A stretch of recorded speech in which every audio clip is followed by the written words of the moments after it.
Today, a whiff of accountability for the Secretary of Defense and General Milley and all those who screwed up so badly Afghanistan. Senate Armed Services Committee had a hearing, a real hearing, and real questions were at least asked.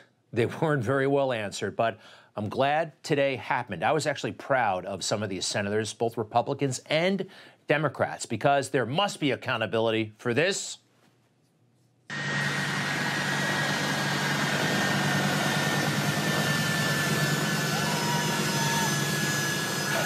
Seems like ancient history. So many in the media want to move on. There must be accountability for this and for this.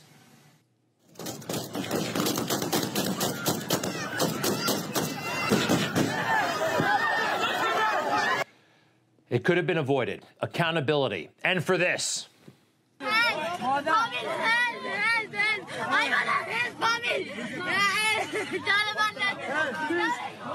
And most of all, accountability for this. Our 13 heroes who were killed needlessly by a suicide bomber. Everybody seems to have forgotten in the left-leaning universe. They've just moved on. They don't want to talk about this. But today, they did, and it was great. Now, to put this all in perspective, we have to review two lies, and hardly anybody can really dispute this anymore. I don't think anybody does. Two lies that Joe Biden told last month on a nationally televised interview to the fake news. Your top military advisors warned against withdrawing on this timeline. They wanted you to keep about 2,500 troops. No, they didn't. It was split. That wasn't true. That wasn't true. They didn't tell you that they wanted troops to stay? No, not in terms of whether we were going to get out in a time frame, all troops. They didn't argue against that. So no one told your military advisors did not tell you, no, we should just keep 2,500 troops. It's been a stable situation for the last several years. We can do that. We can continue to do that. No, no one said that to me that I can recall. He's lying. He's lying. And you're going to see that in vivid form in a moment. Also this, unquestionably, a lie. Americans should understand that we're going to try to get it done before August 31st. But if we don't, the troops will stay. If we don't, we'll determine at the time who's left. And if there are American forces, if there's American citizens left, we're going to stay till we get them all out. All right, that didn't happen. And one thing we learned from today, kind of confirmed because we already knew, just about all the military advisors were saying you got to leave at least 2,500 troops in Afghanistan. Again, the senators were terrific. Let's start with Tom Cotton, Republican from Arkansas, and oh, by the way, a former infantry officer who served in Iraq. President Biden last month in an interview with George Stephanopoulos said that no military leader advised him to leave a small troop presence in Afghanistan. Is that true?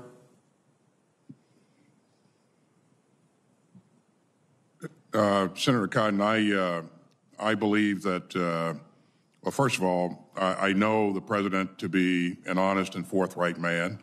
And secondly... It's a simple question, Secretary Austin. He said no senior military leader advised him to leave a small troop presence behind. Is that true or not? Did these officer and General Miller's recommendations get to the president personally? Their input was received by the president and considered by the president, for sure. In terms of what they specifically recommended, Senator, as they just said, they're not going to provide what they recommended in confidence. Okay. Throughout the morning, they did. We all found out. 2,500 is what was recommended. They were anything but forthright. Did you hear the hesitation? What's so hard about that question? We saw this all the time. Hesitance and obfuscation from these witnesses. I was also impressed by a Senator Sullivan, a Republican from Arkansas, who I hadn't been too familiar with, but he was brilliant. You do not have a duty, constitutional or otherwise, to cover for the commander-in-chief when he is not telling the truth to the American people. With that, I have a few questions that I'd like you to keep short, concise answers to. On August 18th, in a media interview to the American people, the president said that none of his military advisors told him that he should keep U.S. forces in Afghanistan. General Milley that was a false statement by the President of the United States, was it not? I didn't even see the statement, to tell you the truth. I'm reading you a truthful statement. That was a false statement. Yeah, look, I don't have a lot of time. Okay, Was that okay. a false statement to the American people? I'm not going or to categorize a statement of a President of the United States. General McKenzie, was that a false statement? The President said none of his commanders said that he should keep troops in Afghanistan. Was that a false statement by the President of the United States? Remember, you do not have a duty to cover for the President when he's not telling the truth. Was that a false statement or not? I've given you my opinion on the matter. I've given you my judgment on it. And I think we all know it was a false statement, okay? That's number one. President also said if there's an American citizen left behind in Afghanistan, the military is going to stay until we get them out. General Milley, did that statement turn out to be true or untrue by the President? I think that was the intent, but we gave him a recommendation on the 25th of August to terminate the mission on the 31st of August. Statement was untrue. Let me ask another question. General Milley, General McKenzie, the President around the same time said, quote, Al-Qaeda was gone from Afghanistan, told the American people that. Was that true or not true? Was Al-Qaeda gone from Afghanistan in mid-August? True or not true? Al-Qaeda is still in Afghanistan. They were there in mid-August. They have been severely disrupted and attrited over many, many years. They are not. So it wasn't true. General McKenzie, was that true or not? Al-Qaeda was present in Afghanistan. Okay, so it wasn't true. The problem here, these are not marginal misstatements by the President to the American people. These are dramatic, obvious falsehoods that go to the very heart of the foreign policy fiasco we have all witnessed. These are life and death deceptions that the President of the United States told the American people. I have one final question. I might leave it because it's a long one for the follow-up, but here's the anger. I've never seen my constituents more angry about an issue than this. And it's the combination of everybody knowing that this is a debacle, and yet people defending it as a, quote, extraordinary success. And here's the biggest: no accountability. No accountability. Senator Sullivan, Republican of Alaska, by the way, not Arkansas. You know what disturbs me almost as much as the debacle in Afghanistan? The apparent dishonesty of our generals, the political games they play. That's something that has to be addressed. All right, next. This is a Democrat, Senator Peters from Michigan, and he raised an excellent point that you'll see in a moment. We've all heard over the years all the generals say that everything is about to turn around. We're right up at the time that this war is going to just turn the corner. Whenever we've ever asked our military leaders the situation in Afghanistan, we often heard, well, it's a stalemate right now. But this year coming up is going to be different. This year will be different. I heard that year after year. This year is going to be different. Yeah, I know we were in a stalemate, but this year is going to be different. Yep, this is true. This is totally true.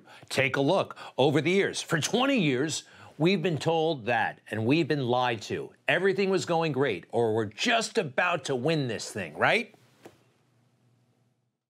Yesterday, U.S. forces struck in more than a dozen target areas that included terrorist camps and forces, Taliban military facilities, including missile, vehicle, and armor maintenance. I think that the development of the Afghan army is on a very good path right now. We've made tremendous strides, incredible progress in the last 20 months. The solid partnership has been the thing that has been really striking for me all around the country. It's fair to ask if we're winning in Afghanistan. I believe the answer is yes, and several facts allow me to say that with confidence. And we've seen some great progress in some of the operations based, even at the tactical level, on the intelligence structure. They showed me the positive changes they have helped bring about, the villages they can now enter, the Afghan police and forces they are training and trying to improve. You know, it's one thing to support your political masters, if you will, your civilian oversight. That's great.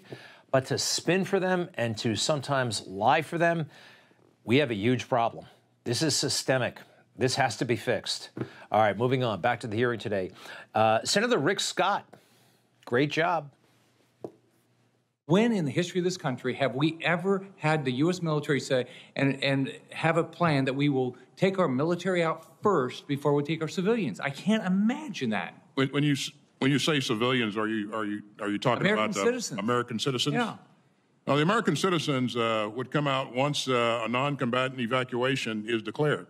And until that point, typically we don't evacuate all the citizens in the country. But we didn't hear. There's American citizens still there. And we continue to remain engaged and work to get those citizens out.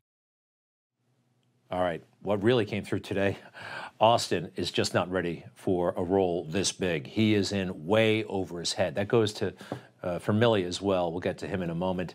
I want to move on to Senator Josh Hawley, another superstar, Republican of Missouri.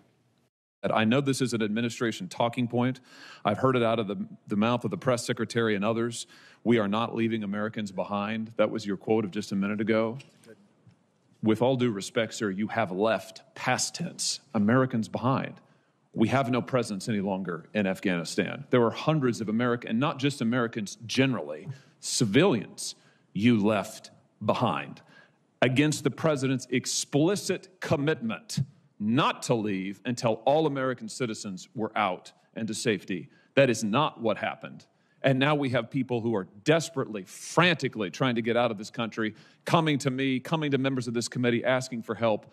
They can't get that help. They're stuck behind enemy lines. So please don't tell me that we're not leaving Americans behind. You left them behind. Joe Biden left them behind. And frankly, it was a disgrace. Let me ask you this, though. Senator, thanks for your help in continuing to help get American citizens and Afghans who have helped us out of the country. But as you've seen, we've continued to facilitate. Well, actually, I didn't ask you a question, but since you seem to want to address the issue, so since you do, isn't it true that you left Americans behind on August the 31st? There were Americans that were still in Afghanistan and still are. We continue to work to try to get those Americans out. Yeah, that's a yes. Let's not repeat, please, the frankly falsehood that we didn't leave Americans behind. Falsehood, spin, these generals, the Secretary of Defense, the whole swamp doing so much of it, and the left-leaning fake news covering for them every step of the way. All right. Somebody had to say it. Some people asked if they were going to resign. Senator Hawley demanded they resign.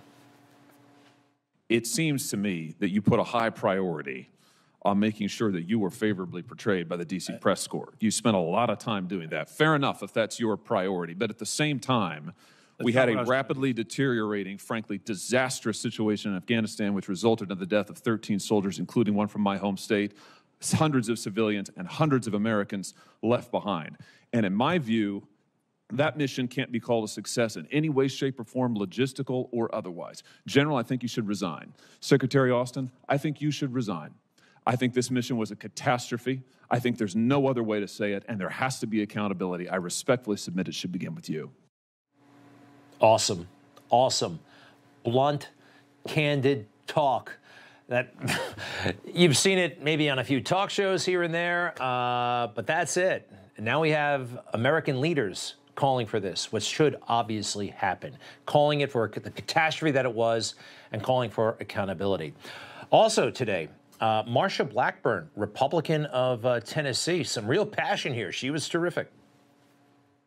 Did the president ever require or request written recommendations related to the withdrawal of the Afghan forces?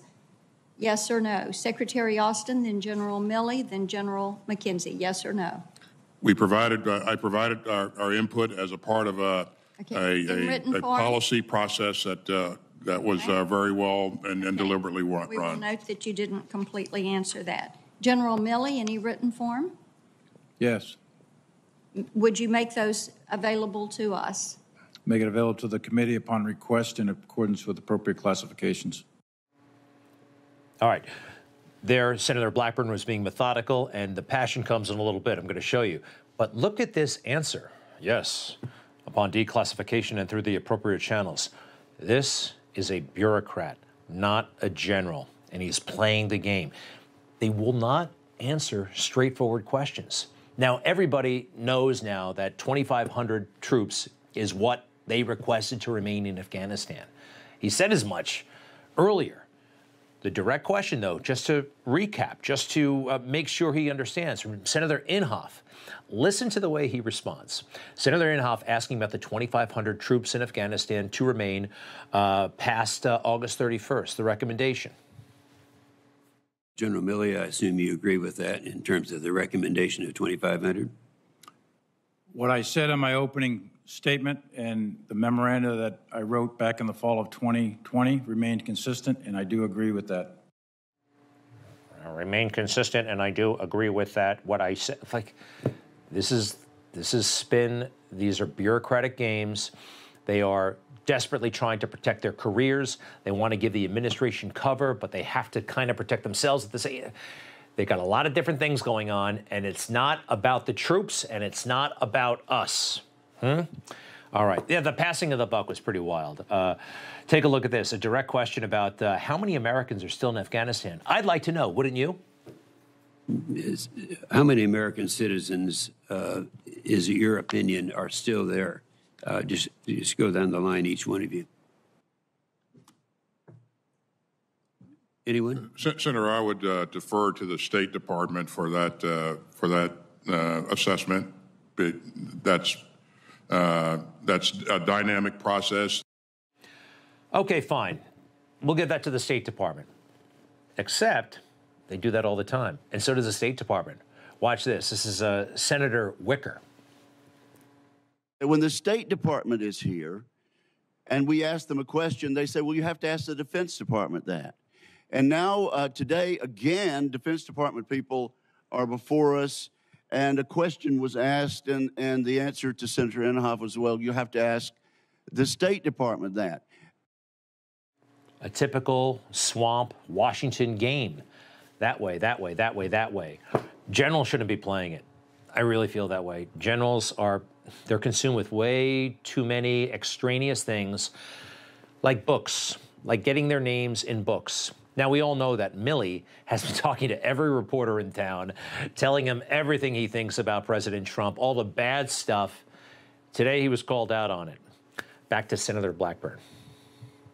General Milley, yes or no to this? Did you talk to Bob Woodward or Robert Costa for their book, Peril? Woodward, yes. Costa, no.